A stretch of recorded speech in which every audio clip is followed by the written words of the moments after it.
All right, morning preppers prepping outside the box. It's Josh, and we've got our daily Go-A.T, our March 2nd Go-Out train. This one's going to be something that you want to do with somebody else, obviously. If you have a team, great, family, friends, whatever it is, but it's something you can practice next time you go training, whether you have live ammo or not, right? It doesn't matter. Just because you don't want to shoot your ammo doesn't mean you can't sacrifice some time to go out there and train some skills, right? And get used to it. A whole practice makes permanent. But anyways, we're going to talk about the most basic aspect of dealing with a conflict, and a shooting conflict is what I mean. And it's obviously, like most things I say, I'm talking about deep in a ship situation, but it could be applied elsewhere, right? But anyways, so deep in our ship situation, we're in a conflict. Let's say we're in an urban area, right? And we're talking about shoot, move, communicate. The simplest way to break down what you have to do. And there's obviously a whole bunch of other aspects and things like that. Different ways to do everything, I get it. But this is the most basic part of it. It's the shoot, move, communicate. So obviously shoot, we understand, right? You're laying down suppression, accurate fire, whatever, right? You're eliminating the threat, and so you can move on, right? You're throwing lead down range. So that's simple. We all understand that. The move and communicate is where it's kind of combined. I mean, you communicate before you move, but it kind of intertwines, right? Communication is key. It's the entire time. It's loud, it's concise, it's not a drawn-out paragraph, right? You're sitting there and you're saying specifically what you want to say, and you're saying it loud. Anybody who's been to range knows. You can go out there shooting by yourself, but all of a sudden you go out to a bigger range and there's multiple people shooting. It gets very loud, a lot of decibels, so you have to be loud. You got to speak from that diaphragm, right? But anyways, so these two kind of intertwine. And what I mean by that is, let's say, again, urban environment, you guys are on, a side of a car or whatever, and you're sitting there and you're throwing lead down, you're trying to take away the threat, and, well, the most simplest factor, one goes out of ammo. Depending on what terminology you use, whether you say red or out or whatever it is, you're alerting the other person with communication what is going on, so they know they cannot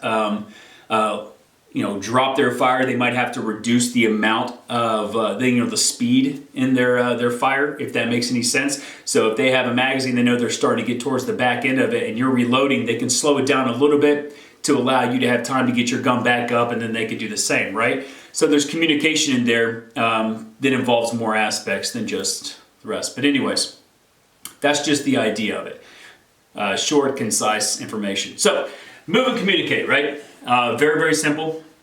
Well, it's a very simple concept. If I'm wanting to get out of the way, if we're trying to maneuver break contact, and let's say I see a yellow truck to my left, right? It's a very specific thing, and it's not a drawn-out message. I could tell him a moving yellow truck to our left, right? It's a very, very specific message. Now, the person laying down fire can stop, look, and just quick. See it? Gotcha, right?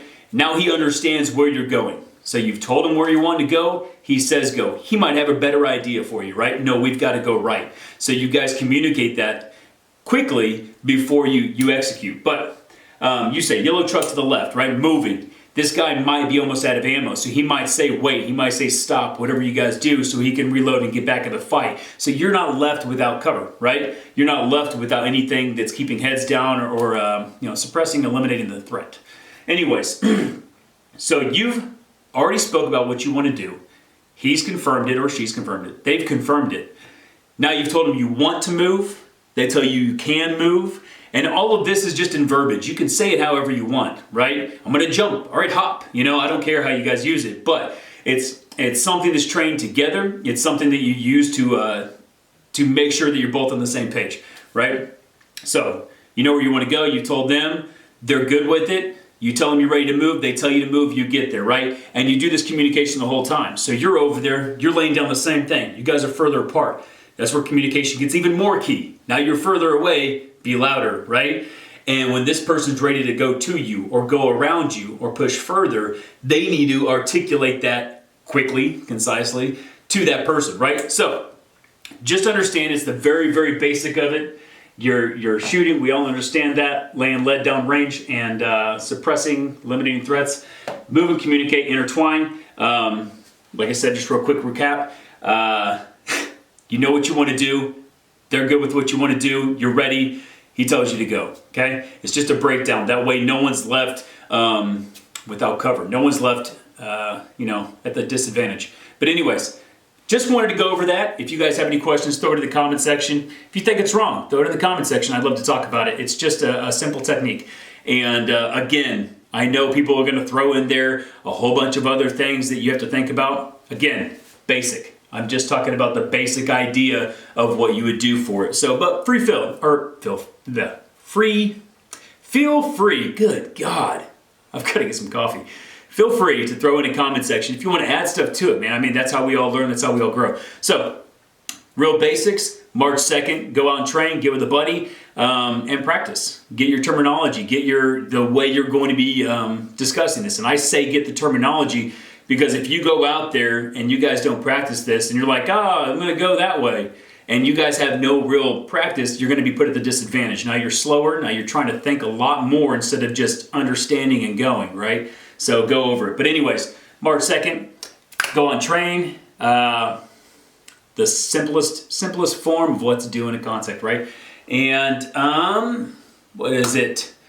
Goodness gracious, Tuesday. You know what? I might do a surprise live tonight. I don't know. There is some stuff going on. Obviously, I got to get some more, work and family things done. But anyways, I will get you guys later.